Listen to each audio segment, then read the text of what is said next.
ఒక్కసారి మన జెండా చూసుకుంటే నాకు చాలా గర్వంగా ఉంటుంది ఎగిరేటువంటి జెండాను చూస్తుంటే. ఇందులో ఉండేటువంటి నీలం రంగు మీరు చూడొచ్చు.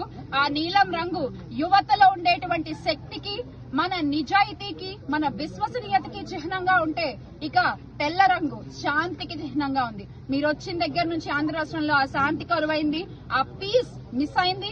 With your red book governance, me red book రాజ్యాంగం ద్వారా ఆ శాంతిపై ఎర్రమరకలు చిందే ప్రయత్నం చిందిస్తున్నారు. వాటన్నిటినీ కూడా ఇలా తుడిపేస్తుంది వైఎస్ఆర్ కాంగ్రెస్ పార్టీ గవర్నమెంట్ అధికారంలోకి వచ్చిన తర్వాత. మళ్లీ ఆ శాంతిని ఆంధ్ర రాష్ట్రానికి అందిస్తుంది ఖచ్చితంగా.